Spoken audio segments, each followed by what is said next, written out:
યુદ્ધની ફરીથી તૈયારીઓ થવા લાગી. જામ અબડાના છેલ્લા પ્રયાસમાં તેને આશીર્વાદ આપવા સુમરીઓ આવે છે. રણ તિલક કરી ઓવારના લીધા અને જામ અબડા રણ સંગ્રામમાં જતા પહેલા દૂધનો એક એમને પ્યાલો આપ્યો છે. આ દૂધનો રંગ જ્યારે લાલ કલરનો બની જાય ત્યારે તમારો આ ભાઈ દુનિયામાંથી વિદાય થઈ ગયો હશે.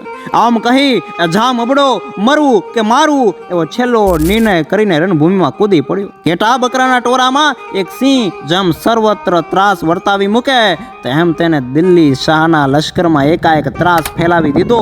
અલ્લાઉદ્દીનનો સરદાર એ મોહમ્મદ શાહ જામ અબડાના પક્ષમાં વફાદારીથી લડીને કામ આવ્યું. રણભૂમિ ભયંકર સ્વરૂપ ધારણ કરવા લાગી અને સર્વત્ર શૂન્યતા પ્રસરી ગઈ. કચ્છ ધરાનો એનનમ વીર આખરે વીર ગતિને પ્રાપ્ત થયો. જામ અબડો પડતા જ કટોરામાં દૂધનો રંગ લાલ બની ગયો. તે જ અનિષ્ટ સમય આખરે આવી પહોંચ્યો. અલ્લાઉદ્દીન હવે સુમરીઓને પકડવા પાછળ પડે છે. અલ્લાઉદ્દીનના લશ્કરને દૂરથી આવતું જોઈને સુમરીઓના હૃદય પર જાણે વજ્રઘાત થયો.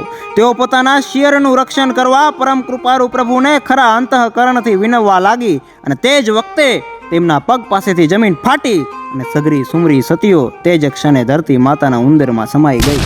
પોતાની ટેકને માટે મરી ફીટનાર કચ્છનો લાડીલો લાલ, કચ્છ કેસરી, શૌર્ય અને વીરના પ્રતીક એવા જામ અબડા અડભંગ કચ્છના ઇતિહાસ પટ પર આજે પણ અમર છે અને સદા સર્વદા રહેશે.